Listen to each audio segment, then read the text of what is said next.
Detroit Become Human was produced over a period of 4 years. Here in Paris, we have a team of about 180 people. And to that, we need to add also all the outsourcing with our partners in the Philippines, in China, Vietnam, and in India. So when we started working on this story, I had to imagine where Kara was built. And for whatever reason, the city of Detroit came very quickly to my mind because it had already an incredible story by itself full of history and themes. So we traveled there with the team and we were really moved by what we saw, and we could really feel the desire to fight and really be born again. And we just continued this curve, this growth, and just imagine what Detroit would be like if the Android industry was, using these huge factories to build androids there. A very strong element in Detroit is that there's a lot of industrial wasteland and a lot of nature too, and for us, the graphic designers, it was an incredible playground. The destroyed zones which we wanted to preserve, we appropriated them to turn into something else. Then in the areas that needed to be rebuilt, we were able to imagine our Detroit of the future. We didn't want to make a science fiction universe, but a world of anticipation. If we chose science fiction, we could have imagined flying cars, extraterrestrials, but those things are very far from our current everyday life. Anticipation is more about gleaning from our contemporary reality, the one we know, because Detroit is set in 2038, and 2038 is tomorrow. The difficulty we had was sticking to reality. That is to say, technology becoming more and more invisible, a lot more elegant, and at the same time, making it visual. So all the computer equipment, autonomous cars, we simply had to invent. They are in fact very technological objects, but at the same time remain very credible and ingrained in reality. To create a cohesive universe in the fashion and clothing of the human characters in 2038, I didn't want to put an accent on strange shapes, or really vibrant colors, and things we wouldn't know. That I wanted to keep for the androids. The goal was to create something familiar which we can identify with in this future setting.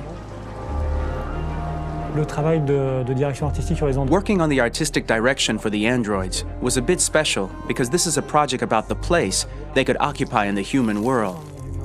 It was out of the question for them to be too beautiful or too perfect. They had to correspond to every social class, rich and poor. Inspired by everyday utilitarian clothes, I brought a modern touch by adding dynamic display surfaces, the armband we can see on the side, the triangle on the front and back, an LED. Like that, there's no confusion. Wait. You're sending an android? All right, ma'am. We need to go. You can't do that. Why aren't you sending a real person? Once we cast the actors, we travel to meet them in order to scan their faces. We record the structure of their face with the scan, and we record the colors and patches of skin with photography. Once we have this information, we will use this as a basis for modeling and creating the characters. The artist will make it more realistic, but will also enrich it. He will propose ideas which we will develop together. Finally, we will have a character with character who corresponds to the project and the world.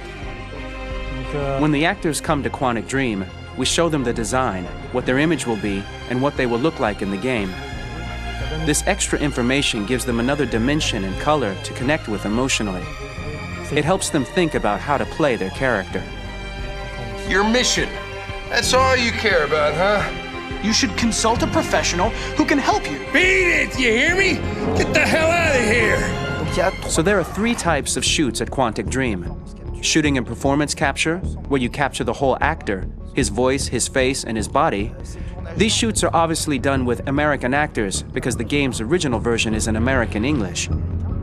After that, there are the body-only shoots, representing around 250 days of filming, while the performance capture is 100 days of filming. Now, body-only shoots, there are 2 types.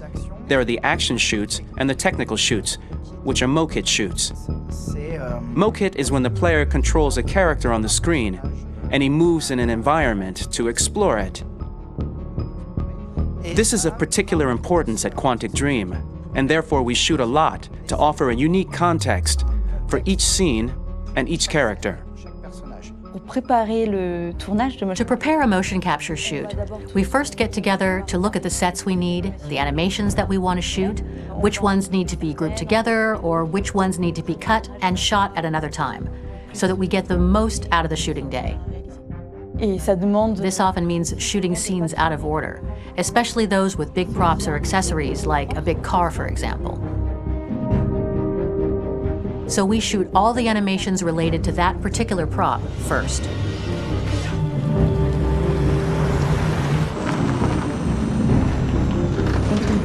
The biggest challenge for the mocap team was shooting a Spider-Man mo-kit.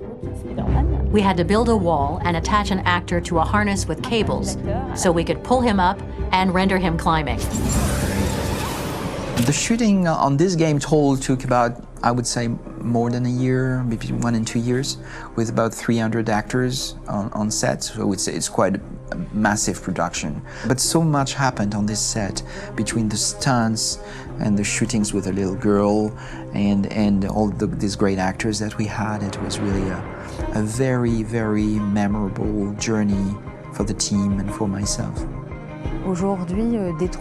Today, Detroit has over 37,000 animations. When we retrieve the motion capture data, it's just a cloud of points, which represent all the markers worn by the actors. From this cloud of points, we have a phase called retargeting, which gives us a skeleton. This skeleton will be applied to the characters of the game. There is still work to be done, but this gives us the main movements.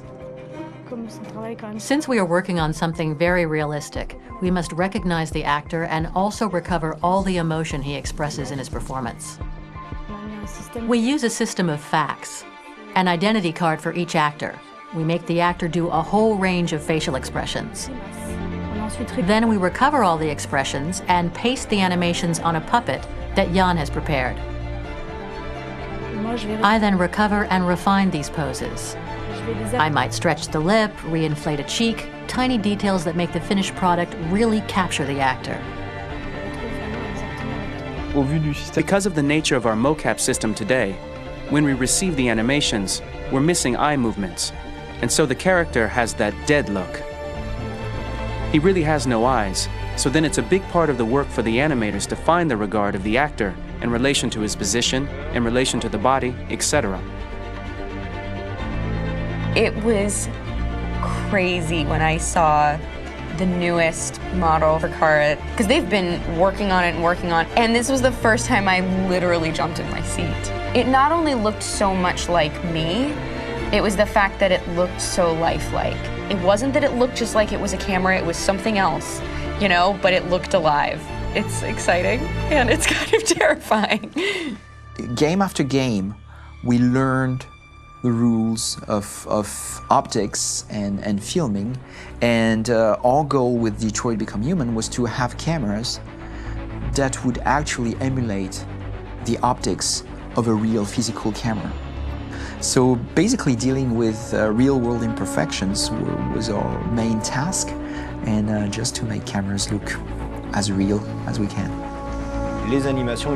Once the animations are shot and processed by the animation department, integrated and polished, we film them. That is to say, we really do a mise en scène, as in cinema.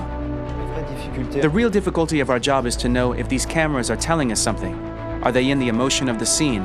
Do they describe exactly what the action must convey, what must be felt? The most important challenge for me was one of the final scenes where Marcus decides to start the revolution and go to the battlefield.